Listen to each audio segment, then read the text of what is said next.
Okay, everybody, we've spent quite a bit of time learning Tinkercad, and I wanted you to be able to walk away at the end of the year with a design, right? Something that you've actually created from scratch based on the things that we've learned in Tinkercad.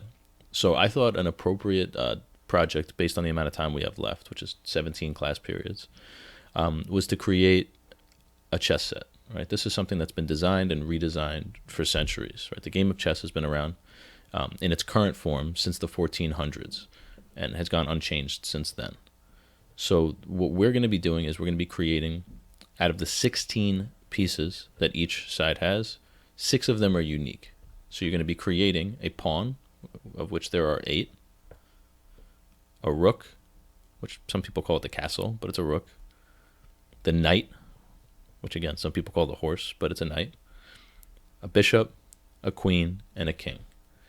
Now, I'm going to tell you this now. I don't know how long it would take me, but for those of you that take this seriously, have a design that they're really happy with, and want to actually have these chess pieces to take home, if you come see me next year, well, when we have access to the 3D printers again, I will work to start 3D printing these for you. So I don't know how long it'll take me, so be patient with me. But if you want them, you want to have it to take home, you want a tangible design, come see me next year, and I'll make it happen for you. And for those of you that are seniors, email me. I'll mail them out to you. I really want to make this happen for you. So just a heads up before you get started. Now, it is a design challenge, right? So our problem statement in this case is how can we create unique chess sets that carry on a worldwide tradition? So we're going to do that by using 3D CAD software, and in this case, that 3D CAD software is Tinkercad, to design a chess set that can be produced with a 3D printer. So your constraints in this case is that the pieces must be consistent in design, and I'm going to show you some examples of where that consistency has taken place. Must be compatible with a standard chessboard. So in Tinkercad, we're dealing with millimeters, so it needs to fit within a 57 millimeter square. That's right, each of those boxes on the chessboard. Must be able to be 3D printed, and the pieces must be easy to identify. So you can get creative with this. I want you to have unique pieces, but it should be very clear to anybody playing this game that the knight is the knight, the rook is the rook, etc. So again, those pieces: pawn, rook, knight, bishop, queen, king. They do not need to look just like this, nor should they. It's your own design. But we do need to have, a very obvious piece, right? So it should be very clear as to which is which, because they're not always going to be in that starting position. So no matter where they are on the board, we need to know which is which. So some design tips. You'll notice here you have an array of different pieces going from kind of like more abstract pieces like you see in the middle and down in the lower right, to some very ornate pieces that for most of us are probably a little too ambitious to create, excuse me, to some things in between. What you should notice is pretty consistent, and this helps create continuity in the design, is that all the pieces that I have here, at least, they all share the same base, right, within a set. Right, you can see these different unique bases that each of these sets have. That's going to be the first part of your design. So by the end of this week, what you're going to need to have developed in Tinkercad. So you should start with some hand-drawn sketches and just really think about different themes and different ideas and how you want your chess pieces to look. And then in Tinkercad, I want you all to have whatever the base is going to be for your 6 pieces, which actually makes the rest of this somewhat easy, right? Because once you have this base, then you can just focus on the top half of each piece.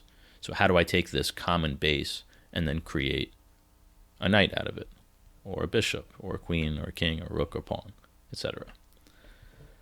Now, even when we get a little bit more abstract, and as you do your research, if you want to look up some inspiration, you'll see that some of them are maybe too abstract, right? Because I tried to pick some good examples here. So a lot of these are unique, but you can still tell what's what, right? So even here, we don't have a horse, right? But it's a knight. It's called a knight. We have a figure that is a knight. You have your knight, your bishop, your queen, your king, your pawn, and your rook.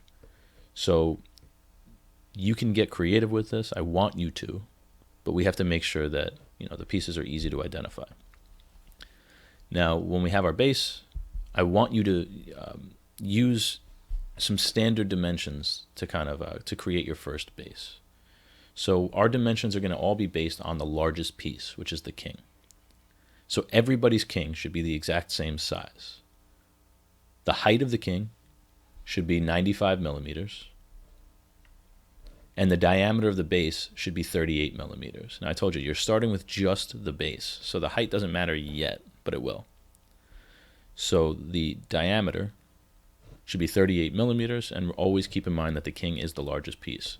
So you'll start with this common base and understand that when you're going to iterate this and you're going to make changes to it to convert it into each unique piece, those pieces should be smaller than that of the king. The base of each piece should be either equal to or slightly smaller than the king's. So the pawn might be smaller in diameter, but it shouldn't be significantly smaller. To give you an example, if this is 38 millimeters wide, maybe I work my way down and the pawn is maybe 30 millimeters wide, just as an example. Or you can make every single base exactly the same size. They can all be 38 millimeters.